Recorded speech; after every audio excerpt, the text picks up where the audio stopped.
Welcome back to Al's Kitchen. I've just written a nice new recipe for one of the curries that I know is one of your favourites, my most viewed curries, Madras. Today I'm going to be doing a garlic chili Madras. Today this video is sponsored by Beer 52. More about them later. I'm drinking Northern Monk's Thrashed Citra Lager. Cheers. So as I was saying, today I'm going to be cooking a British Indian restaurant style Madras. Now I know you at home watch Madras videos more than probably any other videos that I do because we all love a Madras, right? It's a Pakistani curry. Why is it Pakistani? It's because I'm not using the traditional mix powder that Indian restaurants use or mild Madras curry powders. Today I'm going to actually centre this curry around a Bassar mix powder.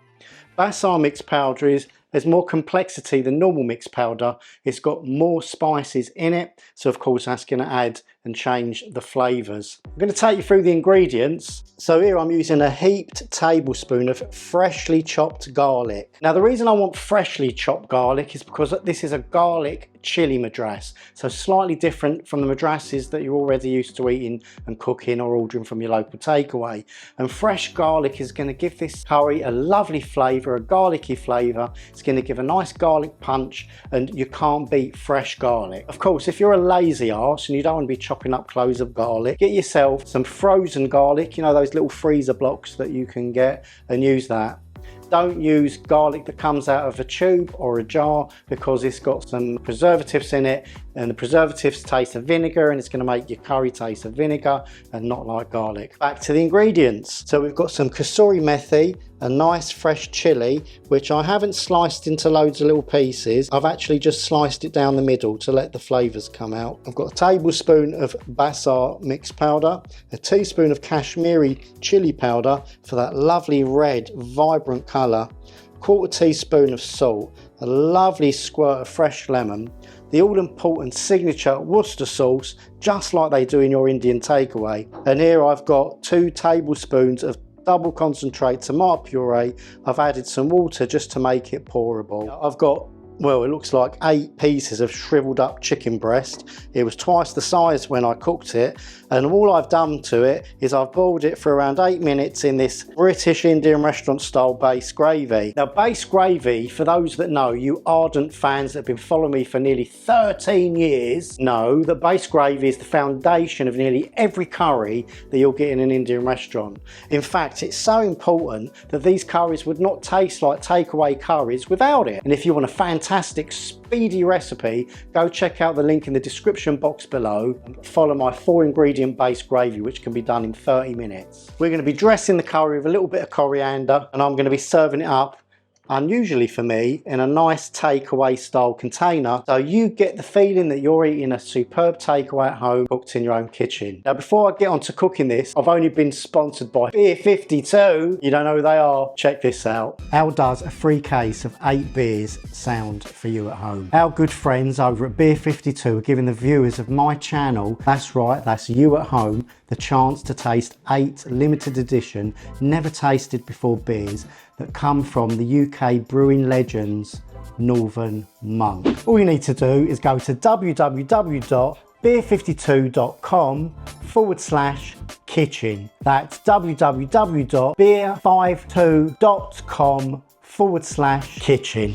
Well, I'm going to try this Northern Monk Dimensions of Existence. It's 7.5% volume.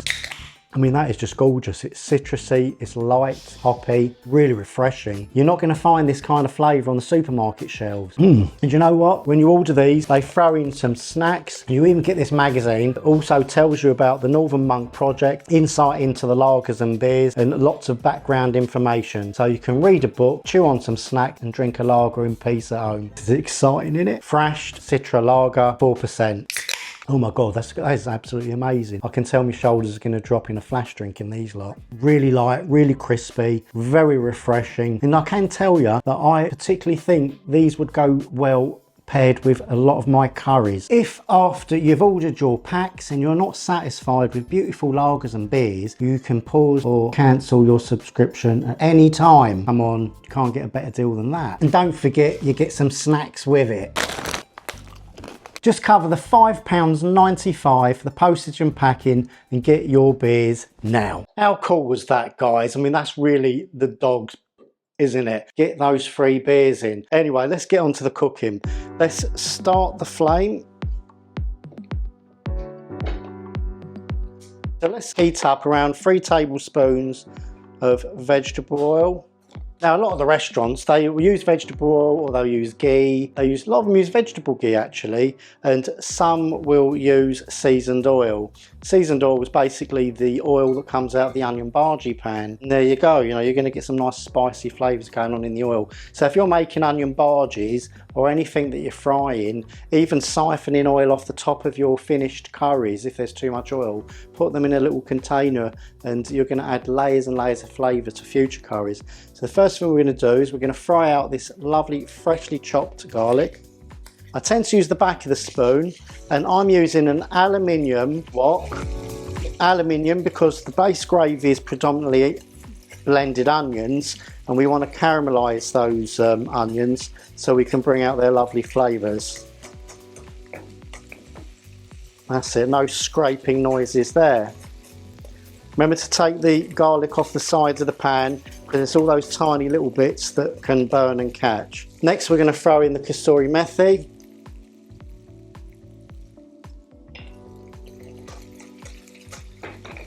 This is going to be done in a quicker time than you would believe is possible. So we don't burn the spices. Usually I'd fry the spices, but I know a lot of you guys at home are a little bit nervous of burning. So we're going to go in with the tomato paste. I'll fry down the tomato paste so that you take out all of its acidity. Throw in the green chilli. Throw in the chicken.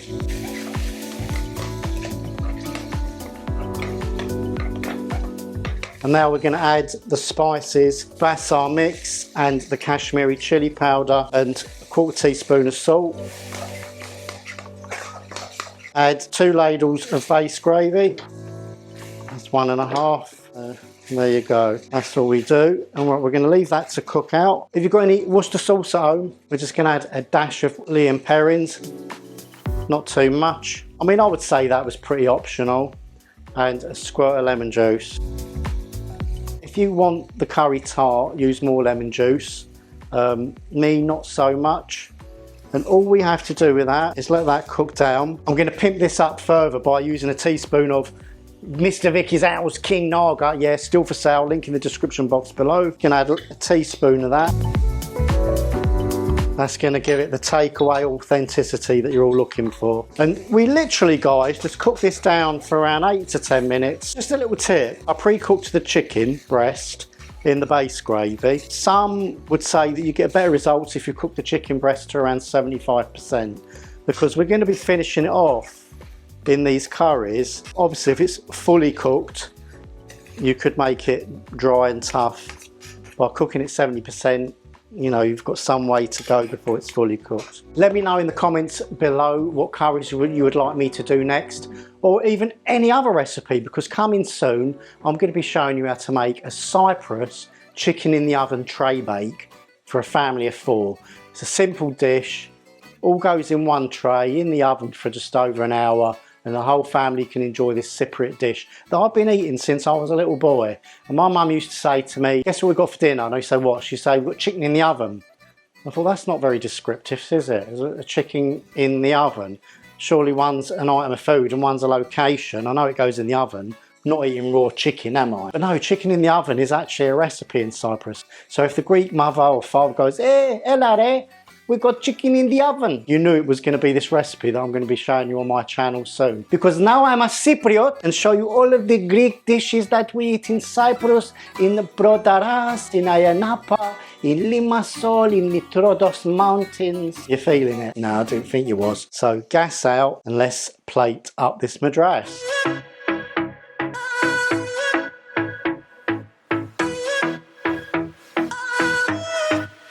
Time for my favourite part of the show. Right, look at this, guys. Isn't that gorgeous? Right, let's dig in. A homemade Pakistani madras.